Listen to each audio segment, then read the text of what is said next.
So first, of course, I don't know whether to read this or to use it for weightlifting.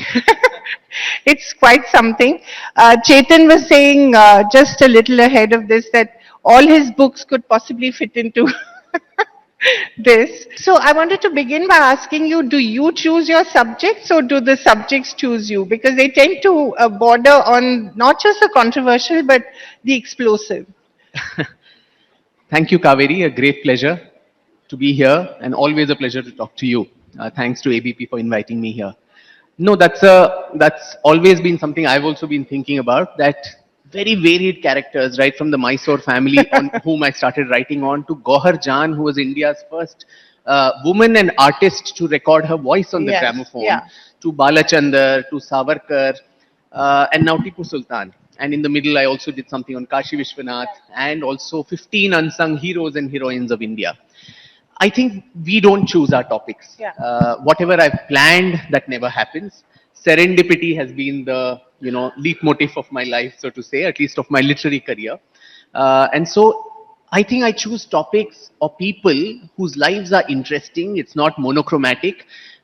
Something that either people have forgotten about or someone who is much maligned, misunderstood, and misrepresented. So somehow this onus of putting them in perspective and context, destiny seems to always give to my very slender shoulders. But I must say, and by the way, I must say that this is, we're very privileged because I think this is one of the first times you're discussing this book. That's right. So thank you so much. Thank And you. copies of it are available outside along with your earlier books as Yes. well. And please do take a look at them and get them signed. It's very rare to have an author like Vikram here. But Vikram, I mean, reading this book last night was really an eye opener. Because there are two things. One, Tipu has been so much a part of our popular culture with the sword and all that auction. And I remember the Vijay Mallya auction and became such a big thing, the Doordarshan series. So to represent someone who's so much a part of popular culture and people look at him in a particular way, what is the kind of documentation that you have to go through to sort of deconstruct the person? Yeah, person like Tipu Sultan, and I'm really happy to have this first conversation around this new book, which has not yet hit the stand, Yes, so I to know. say. Yeah. So And we're we've lucky. already gone for a reprint. So that's what my publishers told me. And so to have it in Hyderabad, because Hyderabad and its history is very closely intertwined to Tipu's story. And Hyderabad makes a lot of appearance in the book, considering the Nizam and he were blow hot, blow cold, sometimes allies, sometimes friends and enemies and all of this. And 18th century India was a mishmash of so much of chaos. And I think it was the very defining century where India lost steam. And that is when we succumbed to final, colonial occupation of the country. So the book, its content, and the geographical context, all that becomes very important. To your question, Kaveri, I think Tipu, I know, is a very, in your face kind of a character, both in popular media, but more so, unfortunately, in politics. Because all sides of the spectrum use him to appropriate him to for their own political agendas.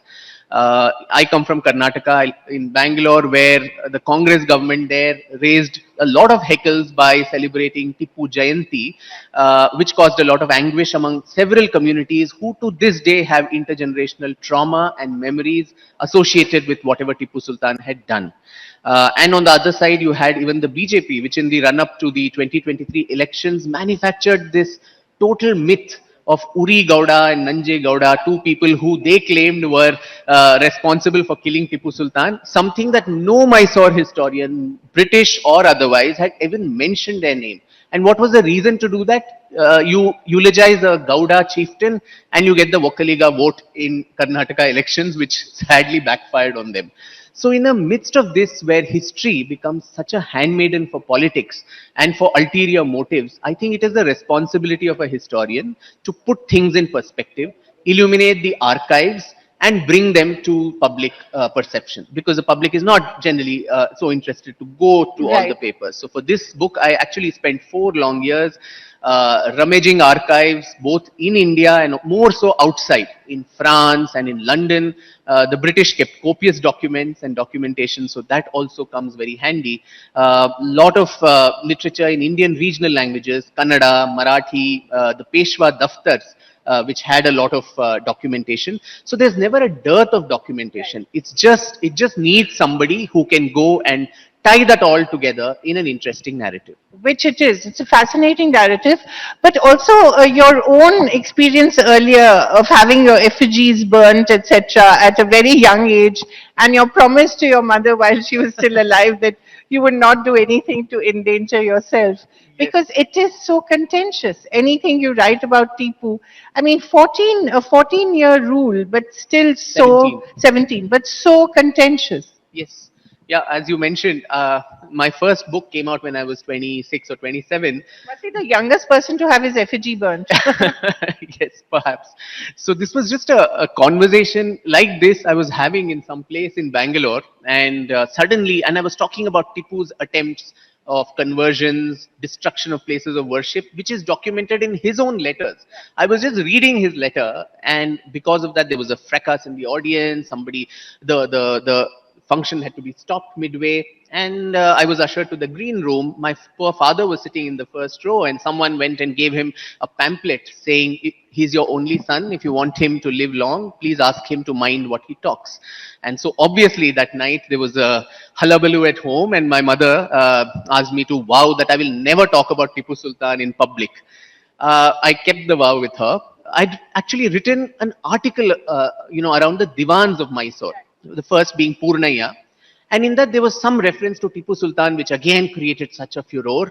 And right in the heart of Bangalore city, in MG Road, in front of the newspaper office, people burnt my effigies, they burnt copies of my book, all of that happened. This was 2008 or 9, and I've come a long way since then, where I used to be so sensitive and scared about what people's reactions will be. But I feel, Kaveri, after 17 years of being in the profession of a historian, that if a historian starts worrying about all of this, nothing can come out, because everything in this country is contentious. Sentiments getting affected is a very, very flimsy line. You don't know what will offend whom. So I think my only shield, protective shield, is my conscience and my utmost adherence to the craft of a historian. Right. So that's why 200 pages of this very bulky book are end notes and bibliography, references. Nothing I'm saying is from my hat. It's all based on facts and documentation. And I think that is how history needs to be. Itihasa, the Sanskrit word for history, translates to it thus happened. Ye aisa hua. So if it has happened this way, show the proof of that. And that seals the matter. So we'll come to the report card of Tipu later, good, bad, and undetermined.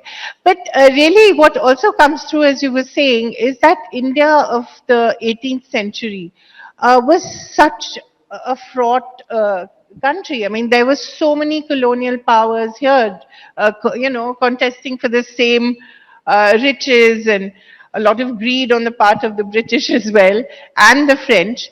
But I find, and increasingly a lot of historians like you are actually showing that the British were as vicious and as greedy as anyone else. They just had better PR. And you do that very well when you show how they painted, their painters sort of painted a particular version of the truth. And I don't know how many documents they translated, but how many they destroyed, perhaps. We don't know. So I think that is a very interesting point, that the French, when you look at the way the French talk about this century, it's very different, obviously, from the way the British talk about it. And what was happening in the world at that time was also very significant. So please talk about that. And when you talk about 1799, the end of Seringapatnam, is also in a way the seeds of the first war of independence being sown there, right? So talk a little about that. So the 18th century, as you said, was a century of chaos. I think none of the Indian players understood what was going on. Hyderabad itself was going through so many wars of succession after the Asaf died, his son Nasir Jung, Muzaffar Jung, and finally, all of them engaging the European powers in these wars of succession. They thought these were yet another player on the chessboard, not realizing the far-reaching, motives motives and designs that these people had, be it the French or the British, the Dutch, the Portuguese, everyone was hovering around. And you had the Marathas on one side, you had Mysore, you had the Arcot Nawab and the Nizam, all of them in a potpourri of disaster. And very rich and thriving economies, Yes, right? yes. And no scruples whatsoever. You had the Nizam also actually signing up with the British in the first Anglo-Mysore War. And without the British also knowing, on the side he was having parleys with Hyder Ali. And in the midst of the war, the British see that suddenly he is taking a retreat and going the other side and actually joining the person whom he's supposed to battle with. So scruples, principles, ethics, nobody. So that way, everyone is on even keel. But what you said was right, that but there was propaganda art everywhere, Kaveri. Even when Tipu and Hyder won this very significant war called the Battle of Polilur in the midst of the Second Anglo-Mysore War, you have paintings of that on the walls of the Darya Daulat Palace in Srirangapatna. The British put it on a war footing and on an international scale, obviously. The conquest of Srirangapatna was something so significant for them. That probably laid the foundations for the British Empire, and Tipu and Hyder were one of their biggest obstacles. No two ways about that, that they were the last kind of bastions against colonial against British rule. I won't say colonial because Tipu took the support of French. He also invited Zaman Shah to invade India. He called the Shah of Persia, the Amir of Turkey, all of them to come and So invade it was India. the same strategy, right? Use foreign powers to attack your own, Yes. I think, enemies. yeah, we give Tipu a lot of importance because of the larger narrative of anti-British equal to heroism. But if the British had lost, maybe the French would be ruling India. And in Karnataka, probably French would be the language that everyone would speak. It took us a lot more time to get freedom for Pondicherry to make it Puducherry. So the French colonial designs were no less than what the British had.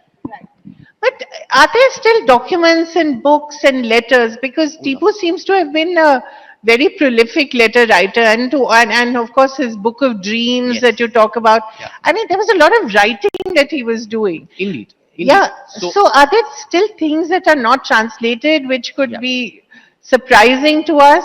So in fact, there is the dreams of Tipu Sultan is that famous play which Girish Karnad has also written. But what were the dreams? So every morning after waking up, it is said Tipu Sultan would spend about an hour or two in his toilet, and that is where he would sit and jot down all that he saw the previous night. Precursor to Sigmund Freud. Yes, yes.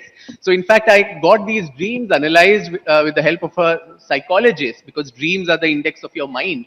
So there are violent dreams, everything about destruction, about kafirs, about how they need to be annihilated and all of that. And he wrote copiously. Now, when the fort fell, Srirangapatna fell in 1799, all these books, all these papers, the British, for them, Tipu was an enigma, as he is to all of us today, even now, after 200 plus years. So they transported all of this back to London. A lot of it was translated, thick volumes of various, translations and annotations of his papers, his letters. They were all scrutinized. And a lot of that still rests in London. So as a researcher, when I was at the British Library, I had goosebumps when I actually held in my hand that diary, which he would actually write in his own hand. It is still preserved in London. Farsi? In Farsi. Farsi. Yes, yes. A lot of it is translated, semi-translated. Some probably we wouldn't even know. I actually saw his own handwriting, the way the diary was. And there are translations of it, but some are lost in translation too. So I got all of that retranslated to get the original voice to speak. But so, I mean, let's come to the crunch. Was he a villain? Was he a hero? Was he somewhere in between? And does that depend also on the community to which you belong, the caste to which you belong, and the time of, considering whether he's a hero or villain? You finally brought the elephant into the room, Yeah. which is, see, I mean, these tags of hero or villain is not something I subscribe to, because who defines what is heroism and what is villainy? If we are seriously trying to assess, particularly his social report card, I think that was horrendous. And why is that? Yeah. So Hyder Ali, he was actually bought by the Maharaja of Mysore as paying a ransom for him and freeing him. Within 12 years, this man, through his Machiavellian moves, manages to overthrow the Maharaja and take over, usurp the kingdom. But Hyder was very astute. He realized that it was a Hindu majority kingdom, and so he had to placate the Hindus there. So they weren't overt means of conversion or destruction in Mysore. It happened during conquest outside. But I think Tipu got the kingdom on a platter, and that also led him to a lot of hubris, the arrogance and the intoxication of power that comes in. He literally dug up his own grave. In the numerous conquests that happened in Malabar, in Kerala, to this day, I think a lot of people hate him. In Coorg, the Kodavas of Coorg, 70,000, 60,000, upwards of this number being brutally massacred. In Mangalore, the Christians as well. The Christians, almost 70,000 of them, literally dragged, by to the feet of an elephant, all the way from Mangalore to Srirangapatna. Many dying on the way. Churches being destroyed, temples being destroyed. We are in the week of Deepavali. You have the Mandya Mayangars in and around Melkote, who do not celebrate Diwali to this day after 250 years, because 700 members of their family were killed on the day of Deepavali by Tipu It's Sultan. the psychic memory, right? Yeah, intergenerational trauma. So they to this day commemorate that as a day of mourning.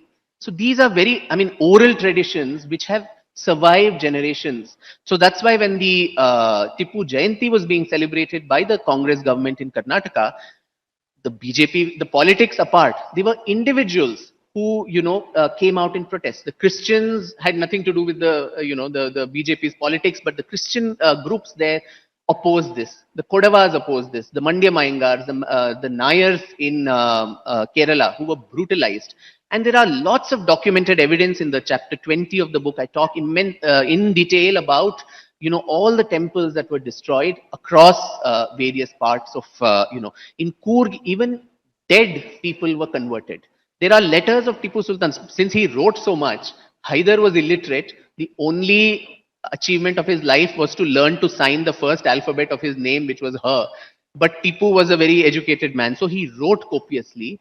And there are letters, you don't need any interpretation. He writes letters to his generals saying, go there, destroy this, kill so many people, and also gloats about it. Saying, in this campaign, I converted 1 lakh people, I killed so many people, so many were circumcised. Dead bodies would be circumcised and declared as Muslim.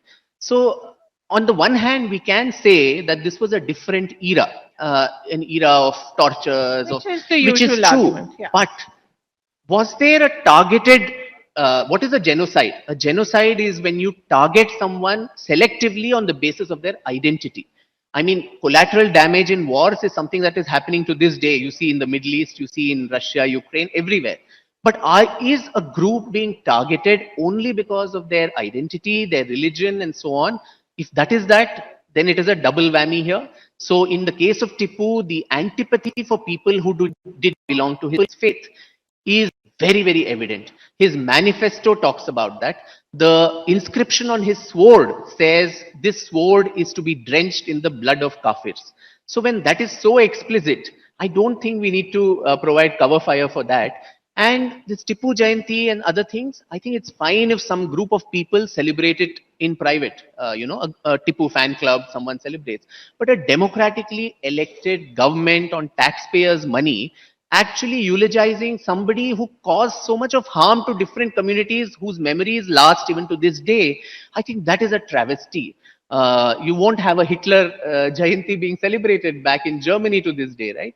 So I think that peace with the past, to be able to tell the truth as it is and not use these people as cover fire for your electoral politics, I think that is very important. And yet he is the same person who advanced so much of science and technology. So you cannot ignore that as well, right? Yes. So as I said, it is not a hero or a villain, white and black. I think characters of history are shades of gray. There are more than 50 shades of gray when it comes to human beings.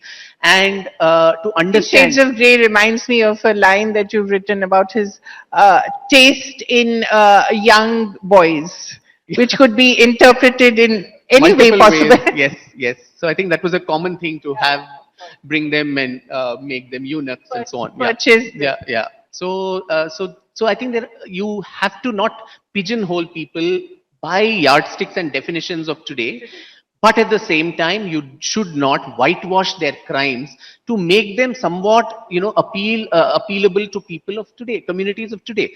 The Muslims of Karnataka need not have to look at Tipu Sultan as their icon or role model, and to win their votes you don't have to erase his crimes. At the same time, using him as a ploy to target a community today, that also is equally bad. Exactly. So Which is true. what I love about your work, Vikram, that you put it out there and it's the truth as it is, unvarnished. But anyone who wants to sort of appropriate you to their cause I will keep find getting it, that. yeah, will find it a little difficult, you know. Yes, because I end up offending everyone because I Which is don't belong to either camp. which is, I think, the best way a historian should be. But tell me,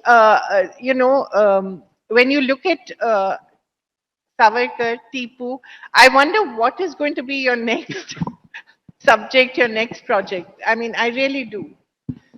Well, lots of things in the pipeline, but at the moment, I've actually established a foundation called the Foundation for Indian Historical and Cultural Research, FIHCR. Yes, to actually promote this, probably foster new scholarship, clone many more Vikrams perhaps in the process, so that more books come out. I think the answer to distorted history is only and only scholarship. It is not social media wars. It is not on Twitter fights that you are going to sort this out.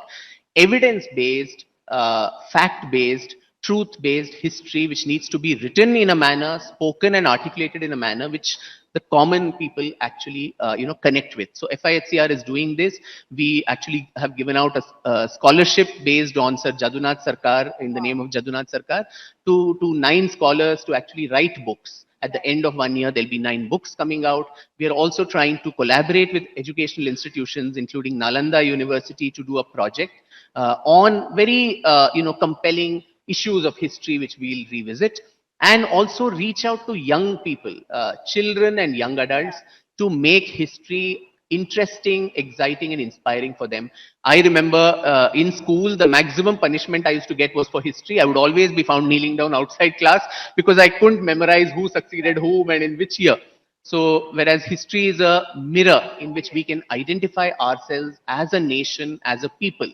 And so, it being taken to the younger generation in the best possible way is the imperative need. Governments are doing nothing about it. So, private initiative is what we are trying to do.